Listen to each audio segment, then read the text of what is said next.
Tuh. Ini kecil-kecil juga body shape-nya cakep banget. Ya. Ini Rika, ini juga Jambu Mambu, ini cakep banget. Ya. Jadi beberapa tuh ada Royal, ada Kuripera. Wah, ini nih. Ya. Royal. Blue Royal. Ya. Halo teman-teman, balik lagi sama gua Hendra di sini dari Zora Diskus Fish Farm. Nah, pada kesempatan kali ini kita mau bahas spesifik mengenai nenek moyang dari diskus ya. Jadi kalau kalian lihat di sini udah ada wild diskus yang benar-benar langsung dari Amazon.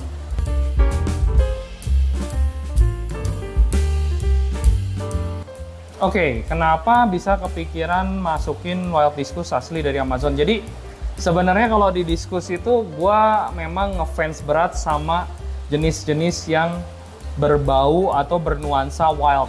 Kenapa? Kayak berasa lebih keren aja gitu.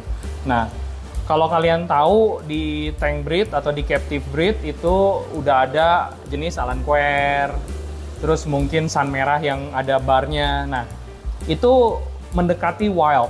Tapi kalau kalian mau benar-benar merasakan wild diskus yang sesungguhnya ya ini, kita harus dapat wild diskus tangkapan alam yang benar-benar asli dari Amazon. Jadi ini merupakan satu pencapaian lah buat hobiis diskus untuk memelihara ikan wild diskus ini.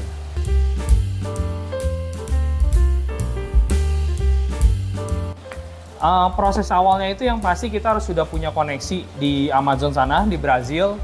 Siapa sih hunter yang bisa bantu kita untuk mencari wild diskus yang bagus? Karena ini juga ikan-ikan wild diskus ini harus melalui proses seleksi, proses sortir ya, biar kita dapat wild yang cakep-cakep.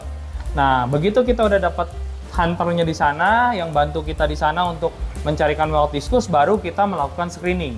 Jadi, mungkin sebagian yang masukin wild diskus itu ada yang terima aja langsung, dikasih 20, masukin. Nah, kalau kita udah ada kesepakatan tersendiri kalau kita mau sortir. Jadi udah disortir sama hunter di sana, sama nelayan di sana, kita sortir ulang. Mana sih wild diskus yang menurut gua pribadi atau Ciseli yang mau kita bawa ke Indonesia, yang mau kita hadirkan buat teman-teman semua di sini gitu. Ya, step berikutnya setelah kita udah dapat hunternya, kita sortir kan. Nah, di sana pun dari tangkapan alam di sungainya itu nggak langsung di packing terus diterbangin ke sini, teman-teman.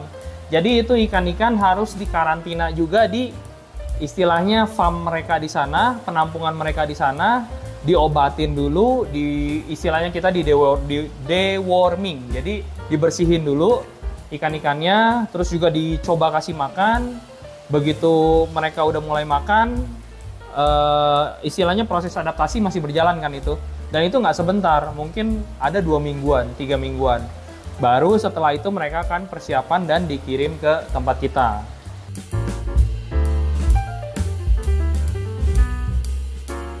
Buat shipment kali ini kesulitannya banyak banget teman-teman. Kenapa?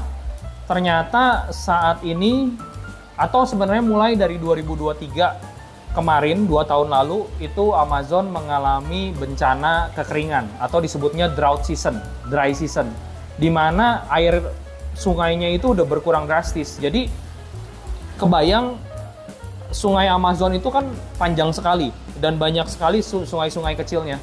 Nah, beberapa sungai kecil ini ada yang sudah menjadi daratan. Jadi ini sangat-sangat sulit waktu kita mau sortir, mau mendapatkan ikan-ikan wild diskus ini. Karena di sana ada kekeringan, beberapa sungai yang harusnya bisa dilewatin boat udah jadi daratan, akhirnya transportasi terputus. Nah, ini juga gue baru tahu dari hasil ngobrol sama yang bantu kita di sana, kalau ternyata main transportation atau transportasi utama di Amazon itu menggunakan perahu gitu. Jadi kayak mobil, motor itu kayak udah sekunder, transportasi sekunder. Mereka itu semua menggunakan boat. Nah, karena sungai yang kering itu, akhirnya pencarian atau pemilihan ikan diskus wild ini mengalami kesulitan di sana. Transportasinya nggak bisa berjalan sebagaimana mestinya. Akhirnya ketunda lagi, tapi kebetulan kita dapat koneksi yang sangat-sangat baik, yang sangat-sangat suportif. Dia tetap belain kita untuk bantu mendapatkan ikan-ikan yang bagus ini. Nah, Dari situ ternyata juga ada kesulitan berikutnya. Udah mencarinya susah, dapatnya susah, pengirimannya ke pending beberapa kali karena ada beberapa problem yang memang di luar kuasa kita dari Zora maupun di luar kuasa dari teman kita yang bantuin di sana. Jadi masalah lebih ke dokumentasi lah waktu itu. Jadi ketunda 2 atau 3 kali untuk berangkat dari Amazon Brazil sampai ke Indonesia.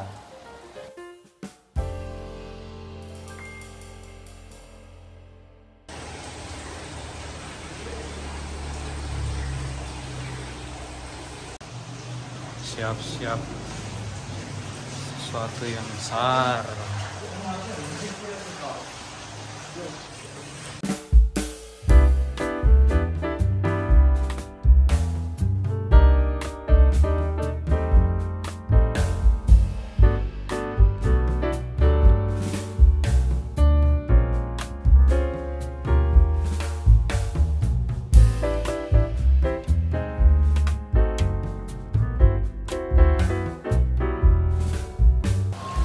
Nah, dari sisi tempat Zora Diskus, kalau yang bagian gua sih waktu itu, jadi kita bener-bener nyiapin akuarium baru semua. Kita siapin akuarium yang volumenya ini berapa? Kurang lebih ukurannya 100 kali 70 kali 70. Jadi mungkin 500 liter. Nah, itu kita siapin ada 12 akuarium. Selain itu, karena akuarium baru, sistem filtrasi juga kita pikirin. Nah, kita di sini menggunakan full equipment filtration-nya dari Mayin.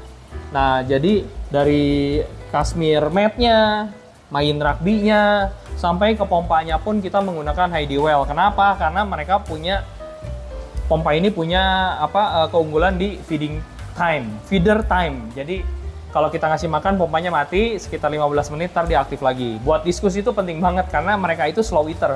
Makannya nggak grecok, makannya agak butuh waktu.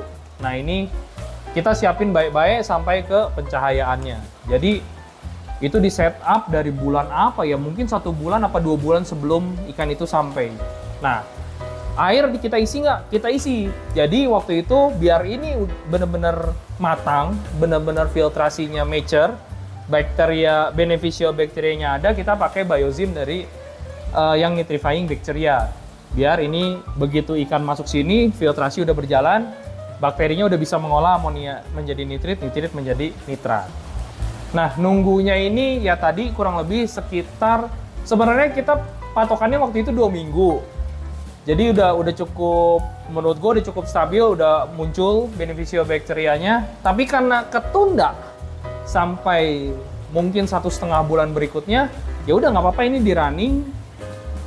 Bakteria yang tadi kan tetap butuh makan. Akhirnya gue tambah amonia yang serbuk. Jadi kita tetap kasih per 3 hari atau per 5 hari tetap gue kasih makan. Jadi walaupun ini nggak ada ikannya, air doar yang running, karena udah gue kasih biozim nitrifying bacteria, untuk maintenance-nya kita tambahin, sesekali kita tambahin dari biozim sendiri ataupun serbuk amonia.